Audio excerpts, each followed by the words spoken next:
स्वागत है आपका हमारे YouTube चैनल हानी वॉइस में। चलते हैं एक नई कहानी पर। शादी की रात में दुल्हन बनी बैठी थी। मेरा दिल अपने पति की बातें सुनने के लिए बड़ा बेताब था। हर लड़की का होता है। मैंने तो अपनी शादी के लिए बड़े सपने सजा के रखे थे। बहुत कुछ सोच रखा था कि पति मेरे कमरे में आएंगे, मेरे पास बैठेंगे, मुझसे प्यार का इजहार करेंगे। मैं अपनी आज की रात यादगार बनाना चाहती थी। मैंने इस रात के लिए इतने ख्वाब सजाए थे कि मैं बता नहीं सकती थी। जब रमन मेरे कमरे में आया तो मैं मन ही मन मुस्काई थी। दिल में गुदगुदाने वाले ख्याल ने एक अजीब सी हलचल मचाई थी। रमन मेरे पास बैठ गए, एक नजर मुझ पर डाली। मेरे चेहरे की मुस्कुराहट गायब ही नहीं हो रही थी। वो कहने लगे, कितना बड़ा जुल्म है लड़कियों पर। उनकी बात मेरे लिए कुछ अजीब सी थी। उन्हें तो मेरी तारीफ करनी चाहिए थी। मैंने उनकी तरफ देखा तो वो मेरे भारी भरकम कपड़ों को देख रहा था। कहने लगा, सोनिया जाओ कपड़े बदल कर आओ। मुझे तो तुम्हें देखकर ही उलझन हो रही है। पता नहीं तुम लड़की कैसे इतने भारी कपड़े पहनकर इतने घंटे स्टेज पर बैठकर अपने आप को ठंडा रखती हो, और ऊपर से ये इतनी भारी ज्वेलरी। तुम्हें देखकर मुझे न जाने क्या हो रहा है। इसके चेहरे पर भी बड़ी घबराहट सी थी। कहने लगा, सोनिया प्लीज पहले तुम ये सब उतारो और एक आम से कपड़े में आकर मेरे सामने बैठो। ये सुनकर तो मेरा दिल उदास सा हो गया था। मैं 4 घंटे पार्लर में लगाकर सिर्फ इसी के लिए तो तैयार हुई थी कि वो मुझे देखे और अपने होश खो बैठे, मेरे अपने अंदाज में तारीफ करे, मोहब्बत के कुछ अल्फाज बोलकर मुझे खुश कर दे। लेकिन इसकी उदासी देखकर मैंने न जाने कैसे अपने आंसू अंदर ही अंदर पिए थे। मैंने कहा, कितनी भी जल्दी क्या है रमन, हमारे कमरे में एसी चल रहा है, मुझे तो गर्मी नहीं लग रही। मेरी बात सुनकर रमन की आंखें हैरत से फैली थी। कहने लगा, लेकिन मुझे तो उलझन हो रही है ना सोनिया, जाओ ये सब कुछ उतारो और एक सादे से कपड़े पहन कर आओ। मैंने तो न जाने क्या क्या सोच रखा था कि वो अपने हाथों से मेरी चूड़ियों को उतारेगा, मेरे माथे की बिंदी को अपनी प्यार भरी बातों के दौरान उसे अपने हाथों से उतारेगा, मेरी तारीफ करते करते वो मेरे सारे जेवर उतारेगा। लेकिन यहाँ तो ऐसा कुछ भी नहीं हुआ था। मेरी तो दोस्तों ने भी शादी की रात के बारे में बड़ा कुछ मुझे बता रखा था। पति शादी की रात प्यार का इजहार करते हैं, ऐसा करते हैं, वैसा करते हैं। लेकिन रमन तो बिल्कुल वैसा ना था। बहरहाल मेरा दिल बुझ कर रह गया था। मैं बेड से उठकर खड़ी हो गई, अलमारी से अपने कपड़े निकाल कर बदले। जब मैं अपना मेकअप धो रही थी तो मेरी आंखों से आंसू बह रहे थे। मैंने तो पार्लर वाली की जान खा ली थी कि देखो बड़ा अच्छा मेकअप करना कि मेरा पति मुझे देखते ही मेरा दीवाना हो जाए। पार्लर वाली मेरी बातें सुनकर हंस रही थी। जब तक वो मुझे तैयार करती रही मेरी जुबान चलती ही रही कि लाल कलर की लिपस्टिक लगाना वो ज्यादा सूट करती है। अपनी एक एक चीज उतारते हुए मुझे सारी बातें याद आ रही थी। टप टप आंसू मेरी आंखों से बह रहे थे। जब मैं बिल्कुल सादगी में आकर रमन के सामने बैठी तो कहने लगा, अब तुम कुछ इंसान लग रही हो। इसकी बात पर तो मैं जल के रह गई थी। बहरहाल मेरी वो रात बड़ी फीकी सी गुजरी थी, क्योंकि रमन ने आम मर्दों की तरह मेरी तारीफ ही नहीं की थी, ना ही वैसा जाहिर किया था जैसा कि मैं सोच बैठी थी। शादी की सुबह जब मैं तैयार होकर कमरे से बाहर आई तो मेरे ससुर लॉन्ज में ही बैठे थे और मेरी सास उनके बराबर में बैठी थी। मेरे ससुर ने मेरी सास की कलाई पकड़ी हुई थी और उनके कान में न जाने क्या बात कर रहे थे। एकदम ही मेरी सास हंसने लगी। ससुर कहने लगे, तुम्हारा हुस्न तो आज भी मुझ पर जादू जमाए रखता है। रात को तुम इतनी प्यारी लग रही थी, लग रहा था कि रमन की नहीं मेरी शादी है। सच पूछो तो दिल की बेकरारियों को मैंने बड़ी मुश्किल से संभाला था कि नहीं भाई, बेटा जवान हो गया है। ये कहना था कि मेरी सास ने अपनी कलाई ससुर के हाथ से छुड़वाई और कहने लगी, बड़ी ही बेशर्म है आप। शायद उनकी नजर मुझ पर पड़ गई थी। मैंने फौरन से नजरें झुका ली। मेरे ससुर ने जब मुझे देखा तो हंसने लगे। कहने लगे, आओ बेटा, अब तो तुम हमारे ही घर का हिस्सा बन गए हो, इसलिए खुद के औदी बना लो। हम दोनों बूढ़े बुढ़िया तो ऐसे ही प्यार मोहब्बत की बातें करते रहते हैं। मैं अपने सास ससुर के पास आई और उनसे बोलने लगी। मेरी सास ने मुझे अपने पास बैठा लिया। कहने लगी, इतनी जल्दी क्यों उठ गई, अभी तो बस 9 बजे हैं। अरे भाई, हमारे घर में ऐसा कोई रिवाज नहीं है कि वो सुबह सुबह अपनी नींद खराब करके उठे और सबके साथ नाश्ता करे। रमन मेरा इकलौता बेटा है और हमारे घर में कोई पाबंदियां नहीं है। मैंने कहा, नहीं माँ, बस मैं खुद उठकर आ गई थी। मैंने सोचा मुझे आप लोगों के साथ बैठकर वक्त गुजारना चाहिए। ये बात सुनकर मेरे ससुर कहने लगे, हाँ ये तो अच्छा किया। मेरी सास कहने लगी कि नौकरानी नाश्ता बना रही है, मैं जाकर देख कर आती हूँ, नाश्ता अभी तक बना क्यों नहीं। फिर मुझसे पूछने लगी, रमन कहाँ है। मैंने कहा, वो तैयार होकर आ रहे हैं। मेरी सास ये सुनकर किचन में चली गई। मेरे ससुर कहने लगे, वैसे मुझे उम्मीद नहीं थी कि इतनी जल्दी सुबह को उठकर तुम कमरे से बाहर आ जाओगी और रमन तुम्हें आने देगा। अरे भाई, जब मेरी शादी हुई थी तब तो ये रिवाज था कि 7 बजे ही सबके साथ नाश्ता करना होता था, लेकिन ऐसे कड़े माहौल में भी मैंने तो अपनी ही बात मनवाई थी। 10 बजे से पहले मैंने कमरा नहीं खोला था। वो सभी मेरा कमरा खटखटा कर तंग आ चुके थे। ये कहकर वो हंसने लगे। शायद उनका मिजाज ही कुछ ऐसा था, लेकिन मैं उनकी बात सुनकर कुछ अजीब सा महसूस करने लगी थी। लेकिन जैसे जैसे वक्त गुजरता गया, मुझे अंदाजा हो गया कि मेरे ससुर बहुत ही मजाकी किस्म के हैं। और दूसरी बात ये कि वो मेरे सास की दीवाने थे। वो अभी भी मेरी सास से ऐसे ही मोहब्बत से बात करते थे जैसे कि नई नई शादी हुई हो। लेकिन उनके बेटे रमन ऐसे नहीं थे। मैं उनके लिए सजती संवरती तैयार होती, वो मुझ पर बस एक नजर डालकर हटा लेते। मैं खुद ही ढीठ बनकर पूछती रहती कि रमन, मैं आज कैसी लग रही हूँ, ये कलर मुझ पर कैसा लग रहा है। बस वो एक नजर डालते और कहते, ठीक है, तुम्हें अच्छा लग रहा है तो अच्छा ही होगा।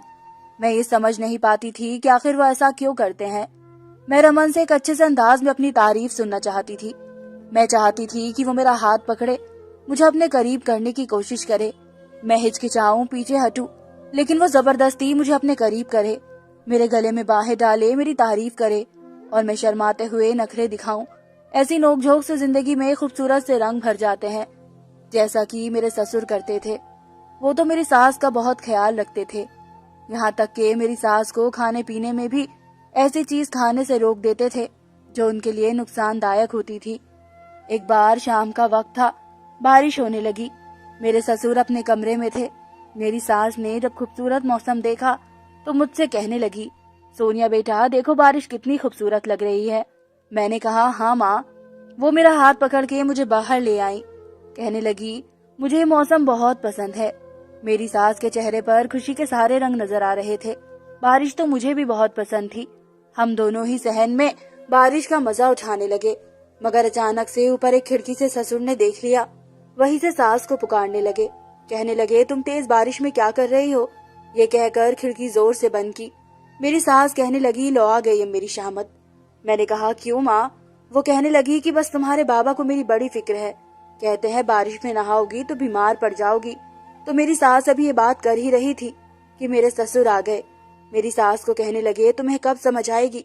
जानती हो ना, बारिश का पानी तुम्हारे सर पर पड़ेगा तो तुम्हें छींकें आनी शुरू हो जाएगी, फौरन से बुखार चढ़ जाएगा। मेरे ससुर के हाथ में तौलिया थी जो उन्होंने फौरन से सास के सर पर रख दी। इनका हाथ पकड़कर अंदर की तरफ लेकर जा चुके थे। मैं भी उनके पीछे ही आ गई। उन्होंने जल्दी से मेरी सास को सोफे पर बिठाया और उनके सर पर तौलिया रगड़ने लगे ताकि उनके गीले बाल साफ हो जाए। मेरी सास चीखने लगी तो ससुर कहने लगे, देखा ना, मुझे इसी बात का डर था। तुम्हें जरा अपनी परवाह नहीं है, अजीब हो तुम। ये देखकर मेरा दिल धड़का था कि काश कभी रमन भी मेरे साथ ऐसी मोहब्बत का इजहार करे। इनके बाबा तो अपनी बीवी पर दीवाने हो जाते थे, कितना ख्याल रखते हैं वो मेरी सास को। कहने लगे, अगर तुम्हें कुछ हो गया तो मैं भी मर जाऊंगा। मेरी सास कहने लगी, आप क्यों इतनी सी बात को बड़ा बना रहे हैं? कोई बात नहीं, बस मेरा दिल चाह रहा था बारिश में नहाने का, इसलिए चली गई। नहीं होती मैं बीमार।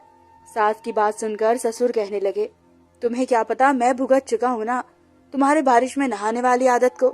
खबरदार जो दोबारा तुमने फिर से बारिश में नहाने की गलती की। और मेरी सास का बाजू पकड़कर अपने कमरे में ले जाने लगे और कहने लगे, जल्दी आओ, तुम्हारे कपड़े बदलवा दूं। मुझे तो ये डर है कि कहीं तुम्हें बुखार ही ना हो जाए। मैं तो अपने ससुर को देखकर हैरत में पड़ गई थी। काश ऐसी मोहब्बत रमन भी मेरे लिए दिखाते। शायद ससुर की मोहब्बत की वजह उनकी उम्र थी। मेरी सास मेरे ससुर से 10 साल छोटी थी। थोड़ी देर बाद रमन भी देखते हुए अंदर दाखिल हुए। मुझे देखकर कहने लगे, बड़ा जबरदस्त मौसम हो रहा है। ऐसे मौसम में अगर पकौड़े और चाय मिल जाए तो मजा ही आ जाए। देखो, मैं भी फ्रेश होकर आ रहा हूँ, फटाफट से पकौड़े और चाय बना दो। ये कहकर फौरन से वो सीढ़ियां चढ़ गए। मेरा दिल टूट सा गया था। सर्दी तो मुझे भी लग रही थी, पानी से तो मैं भी भीगी हुई थी, लेकिन रमन को तो मेरी परवाह ही नहीं थी। उसे बस ये था कि वो फटाफट से फ्रेश होकर आए तो मैं उसके लिए चाय और पकौड़े टेबल पर सजा दूं। मगर उसे मेरी जरा भी परवाह ना थी। क्या था अगर वो मुझसे कह देते कि तुम भी भीगी हुई हो, जाओ पहले कपड़े बदलो, कहीं बीमार ही ना हो जाओ। लेकिन नहीं, वो तो लापरवाह था। मैंने गुस्से से किचन में आकर पकौड़े बनाए, चाय बनाई, सैंडविच भी बनाकर सब कुछ टेबल पर रख दिया। जब तक मेरे सास ससुर और रमन कमरे से बाहर निकले, मैं सब कुछ सजा चुकी थी। रमन कहने लगे, वाह क्या जबरदस्त खाना बनाया है। ये कहकर वो खाने लगे। मुझे लगा कि शायद वो मेरी तारीफ ही कर देंगे, लेकिन इसका रवैया तो ऐसा ही था। एक बार रमन ऑफिस से घर आ गए। मैं तैयार थी। मेरा मूड था कि वो मुझे कहीं बाहर ले जाए। हमारी नई नई शादी हुई थी। मैंने कहा, रमन कहीं लॉन्ग ड्राइव पर चलते हैं। वो कहने लगे, नहीं यार, आज नहीं, आज मैं अपने दोस्तों के साथ कहीं जा रहा हूँ। ऐसा करो, तुम अपनी सहेलियों को फोन कर लो, उनके साथ चली जाओ। मैंने कहा कि नहीं, मुझे आपके साथ जाना है। वो कहने लगे, तो देखो सोनिया, मैंने अपने दोस्तों से वादा किया था, नहीं गया तो बहुत नाराज हो जाएंगे। तुम फिलहाल अपनी दोस्तों के साथ कहीं चली जाओ, मैं तुम्हें 3-4 दिन में ले जाऊंगा। मैंने कहा, मुझे कहीं नहीं जाना। मेरा दिल बुझ सा गया था। मेरी आंखों से आंसू बहने लगे थे, लेकिन इस शख्स को जरा भी परवाह ना थी। वो ये जानता था कि मैं रो रही हूँ। कहने लगा, एक तो तुम औरतों के पास ये बड़ा हथियार मौजूद है, बात होती नहीं कि आंसू बहाने शुरू कर देती हो। तुम्हें समझा तो रहा हूँ कि दोस्तों के साथ मैंने पहले से प्लान बनाया हुआ है, ले जाऊंगा तुम्हें भी 2-4 दिन में। ये कहकर वो चले गए। अगर मेरे ससुर होते तो कभी भी मेरी सास की आंखों में आंसू देखकर अपने दोस्तों में न जाते। इतनी मोहब्बत करते थे वो मेरी सास से। काश कि मेरी शादी भी बड़ी उम्र के आदमी से हो जाती, जिसके पास बीवी के साथ वक्त गुजारने की फुर्सत होती। आहिस्ता आहिस्ता मेरे ससुर की इज्जत मेरी नजरों में बढ़ने लगी थी, क्योंकि वो वैसे ही मोहब्बत करते थे जैसी मोहब्बत मैं अपने पति से चाहती थी। हालांकि 2-4 दिन बाद रमन मुझे बाहर ले गए थे, लेकिन फिर भी अनरोमांटिक सा सफर था। गाड़ी चलाते हुए वो अपने दोस्तों की बात करते रहे, मुझे खाना खिलाया, वापसी पर अपनी यूनिवर्सिटी के किस्से सुनाते रहे या अपने ऑफिस के बारे में बातचीत करते रहे। एक बार भी उसने मेरी तारीफ नहीं की, ये नहीं कहा कि तुम बहुत अच्छी लग रही हो। मैं अब बुझी बुझी सी रहने लगी थी। मेरे ससुर का यह हाल था कि वो मेरा भी लिहाज नहीं करते थे और मेरे सामने ही मेरी सास के करीब होने लगते थे। पुराने दिनों की बातें दोहराने लगते थे, जो शायद उनकी बहुत रोमांटिक गुजरी थी। कहने लगे, तुम्हारा हुस्न तो कभी फीका ही नहीं पड़ता। अब जब तक तुम्हारा हुस्न ऊंचाई पर रहेगा, मेरी गुस्ताखियां तो यूं ही जारी रहेगी, चाहे मैं दादा ही क्यों ना बन जाऊं। सास ससुर के अलावा घर में कोई था नहीं, इसलिए मुझे उन्हीं के साथ बैठना उठना पड़ता था। और जैसी बातें मेरे ससुर मेरी सास से कहते थे, मेरे दिल में बेचैनी सी भरने लगती थी। ये बातें मेरे भी कान सुनना चाहते थे कि कोई मुझसे भी मोहब्बत का इजहार करे, ऐसा ही प्यार करे जैसे मेरे ससुर मेरी सास से करते हैं। मैंने सोचा कि शायद रमन से दूर रहना शुरू कर दूं तो उसे मेरी कदर हो जाएगी। मैं इसके पीछे रहती हूँ, इसलिए इसे मेरी कदर नहीं है। एक बार रमन मुझसे कहने लगे, चलो आओ, तुम्हारे मैके तुम्हें ले जाऊं, काफी दिनों से तुम नहीं गई। मैंने कहा, नहीं, मैं खुद ड्राइवर के साथ चली जाऊंगी, मुझे आपके साथ नहीं जाना। मुझे लगा रमन पूछेंगे क्यों नहीं जाना, वजह बताओ। तो मैं इसे नखरे दिखाऊंगी, उसे कहूंगी कि वो मेरे साथ इतनी बेरुखी बरसाते हैं, इसलिए मैं उनसे नाराज हूँ। शायद वो मुझे मनाएंगे, मगर उन्होंने कहा, चलो ठीक है, तुम खुद चली जाना। इन्होंने तो बात ही खत्म कर दी थी। मैं बुझे दिल के साथ कमरे से बाहर निकली थी। मेरे सास ससुर का कमरा खुला हुआ था।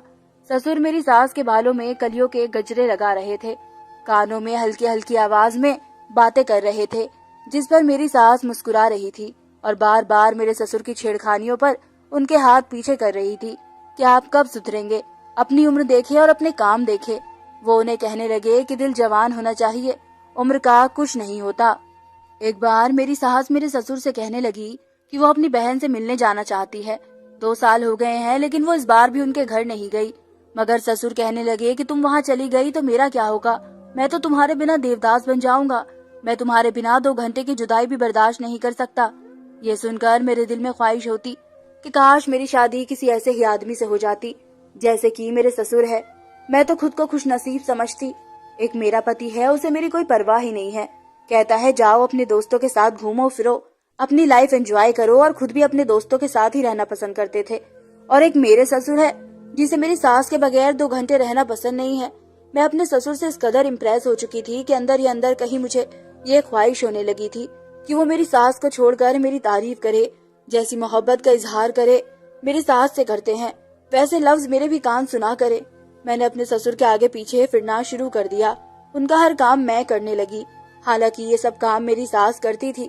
जैसे ही वे लॉन्ज में आकर बैठते, मैं फटाफट से चाय बनाती और अपने ससुर के सामने रख देती। मुझे चाय के कप के साथ देखकर वो कुछ हैरान हुए थे। कहने लगे, तुम्हारी सास कहाँ है? मैंने कहा कि अब माँ को छुट्टी दे भी दीजिए, कब से वो आपकी सेवा कर रही है, अब मुझे अपनी सेवा का मौका दीजिए। ये सुनकर वो मुस्कुराने लगे। कहने लगे, हाँ ये तो तुम ठीक कह रही हो, लेकिन क्या है कि मुझे उसके हाथ की चाय की आदत पड़ गई है। मैंने कहा, मैं भी बहुत अच्छी चाय बनाती हूँ, आप पीकर तो देखे। उन्होंने चाय का एक घूंट लिया और कहने लगे, वाह, तुम्हारे हाथ में भी तुम्हारी सास जैसा जादू है। बहुत अच्छी चाय बनाती हो तुम। अगर तुम्हारी सास होती तुम उसके हाथ जरूर चूम लेता। ये कहकर वो चाय का कप होठों पर लगाने लगे और मैं अपने हाथों को देखने लगी, जिसे आज तक मेरे पति ने पकड़कर अपने होठों पर लगाकर अपना प्यार नहीं दिया था, कभी तारीफ नहीं की थी। मेरी सास जब कमरे से बाहर आई और ससुर को चाय पीते देखा तो कहने लगी, शुक्र है आपने आज अपनी बहू के हाथ की चाय पी ली, वरना मैं यही सोच रही थी कि बाहर आओ और आपको चाय बना कर दूं।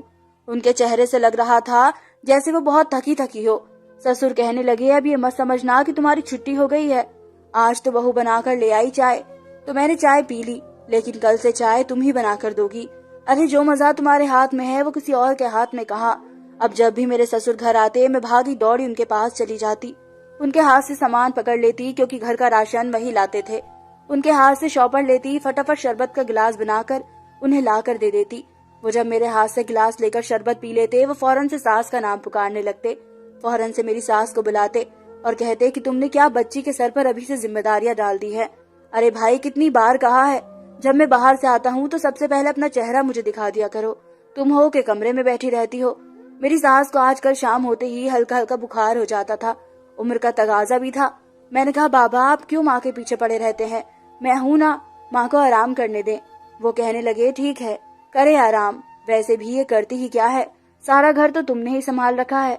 इस पर उसके नखरे हैं। मेरी सास कहने लगी, आपको संभालना ही मेरे लिए बड़ा मुश्किल है। इस पर मेरे ससुर सास को ऐसी बात कहते हैं कि मैं शर्म से पानी पानी हो जाती, लेकिन अंदर ही ख्वाहिश भी लगती थी कि कोई मुझसे भी ऐसा इजहार करे, ऐसी मोहब्बत करे। मेरे अंदर के जज्बात अब मेरे काबू से बाहर होने लगे थे। मैं रात भर अपने ससुर की बातों को सोचती रहती, मेरी सास कितनी खुशनसीब औरत है, लेकिन मैं शायद नहीं हूँ। मेरी जिंदगी तो रूखी फीकी है। रमन बहुत अलग किस्म के इंसान थे। उन्हें अपनी बीवी बस कुछ ही देर के लिए अच्छी लगती थी, फिर ऐसे हो जाते थे जैसा उनका मेरे साथ कोई रिश्ता ही नहीं। वो कहते हैं कि तुम अपनी जिंदगी जियो और मुझे मेरी जिंदगी जीने दो। क्या ये होती है शादी? मैं तो एक दिन हैरान ही रह गई थी। मेरी सास अपने कमरे में बैठी रो रही थी कि जब मुझे उनकी सिसकियों की आवाज सुनाई दी। मैं हैरान थी कि कौन है जो सिसकियों से रो रहा है। मैं कमरे से बाहर आई तो मेरी सास फोन पर किसी से बात करके सिसकियों से रो रही थी। कहने लगी, मैं क्या करूं, मेरी आंखें तरस गई है तुम्हें देखने के लिए। मैं जानती हूँ कि तुम्हारे पति का मेरे पति से झगड़ा है, इसलिए वो तुम्हें कभी भी मेरे घर आने नहीं देंगे। हालांकि मेरे पति बहुत अच्छे हैं, उन्हें ऐतराज नहीं कि मैं तुमसे मिलने के लिए जाऊं, बस वो मेरे बगैर रह नहीं सकते। कहते हैं कि मुझे कोई मसला नहीं तुम्हारी बहन के घर जाने से, लेकिन तुम्हारा बहनोई मुझे बर्दाश्त नहीं करेगा और मैं तुम्हारे बगैर रह नहीं सकता। 4 घंटे के लिए जाओगी तो मैं यहाँ पर सूली पर लटक जाऊंगा। अब तुम बताओ मैं क्या करूं? मेरा दिल तड़प रहा है तुम्हारा चेहरा देखने को। जब से मुझे पता चला है कि तुम बीमार हो, तुम नहीं जानती कि मैं कितनी परेशान हूँ तुम्हारे लिए। वो अपनी बहन से बात करके फूट फूट के रो रही थी। मुझे देखकर उन्हें फौरन से बात टालकर फोन काट दिया। मैं उनके पास जाकर बैठ गई। मैंने कहा कि बाबा कहाँ है? तो कहने लगी, अपने कमरे में है। मैंने कहा कि क्या बात है, आप क्यों रो रही हैं? कहने लगी, बेटा तुमसे क्या छुपाना, मेरी बहन बहुत बीमार है और मेरा दिल तड़प रहा है कि मैं इसे जाकर मिल लूं, लेकिन इसके पति की तुम्हारे ससुर से किसी बात पर नाराजगी है, इसलिए इसका पति तुम्हारे ससुर को अपने घर में नहीं आने देगा। मुझसे मिलने पर तो उसे एतराज नहीं होता, लेकिन अपने ससुर को तुम जानती हो कि उनका मिजाज कैसा है। मैं मुस्कुराने लगी। मैंने कहा, आप तो बहुत खुशनसीब है जो आपको बाबा जैसे पति मिले हैं। कहने लगी, खुशनसीब? ये कहते हुए उनकी आंखों से आंसू बहने लगे। कहने लगी, खुशनसीब तो तुम हो, मैं तो तुम्हें बड़ी खुशी भरी नजरों से देखती हूँ। शुक्र है कि रमन अपने बाबा जैसा नहीं है। यह सुनकर मैंने हैरानी से अपनी सास की तरफ देखा था। कहने लगी कि देखो ना, तुम आजादी से अपने मायके जाती हो तो 2 दिन रहकर वापस आती हो, अपनी बहनों से मिलने जाती हो, ड्राइव करके अपनी सहेलियों के साथ चली जाती हो, मार्केट जाती हो, तुम्हें आने जाने की आजादी हासिल है। मुझसे पूछो, जब से मेरी शादी हुई है मोहब्बत के नाम पर बड़ी कड़ी सजा भुगत रही हूँ। ठीक है, औरत मोहब्बत चाहती है, लेकिन मोहब्बत एक हद तक ही अच्छी लगती है, हद से बढ़ जाए तो सांस लेना दुश्वार कर देती है। तुम्हारे ससुर की मोहब्बत ऐसे ही दम घोटने वाली पाबंदियों से भरी हुई मोहब्बत है। उम्र के साथ साथ इंसान का मिजाज बदलने लगता है, औरत की शिद्दत में कमी आने लगती है और मर्द भी बदल जाते हैं, लेकिन तुम्हारे ससुर नहीं बदले। मेरा दिल चाहता है कि मैं भी आजादी से अपने मायके जाऊं, अपने बहन भाइयों से मिलूं, लेकिन तुम्हारे ससुर मुझे अपने अलावा किसी के साथ मिलवाना ही नहीं चाहते। मुझे जहाँ जाना है मैं उनके साथ ही जा सकती हूँ, उनके बगैर कहीं भी नहीं जा सकती। ये कहकर वो फूट फूट के रोने लगी। कहने लगी, तुम नहीं जानती मैंने जिंदगी किस तकलीफ में गुजारी है। ये मोहब्बत नहीं होती कि आप किसी को बांध के रख लो। कहने लगी, मैं अपनी मर्जी से कहीं आ जा नहीं सकती। तुम्हारे ससुर कहते हैं तुम ये मत खाओ क्योंकि मुझे पसंद नहीं। अपनी मर्जी से बारिश में नहा नहीं सकती। कहते हैं कि तुम बीमार पड़ जाओगी। अपनी मर्जी से कुछ नहीं कर सकती। अपनी मर्जी से सांस नहीं ले सकती। क्या ये होती है मोहब्बत? और ये होती है शादीशुदा जिंदगी? मैं अपनी सास की बातें सुनकर हैरान थी। जिस जिंदगी की मैं ख्वाहिश कर रही थी वो तो एक बहुत तकलीफ भरी थी। शुक्र है कि रमन ऐसे नहीं थे। मुझे अपने पति की अब कदर हुई थी। वो कहते थे कि हर इंसान को आजादी से जीने का हक है। ठीक है, हम पति पत्नी हैं, लेकिन इसका ये मतलब नहीं कि हम एक दूसरे पर हर वक्त पाबंदियां लगाए रहें। शायद मैंने उसकी मोहब्बत को समझा ही नहीं था। मैं अपने ससुर की मोहब्बत के जुमले सुनकर वैसी ही मोहब्बत चाहने लगी थी। धन्यवाद दोस्तों।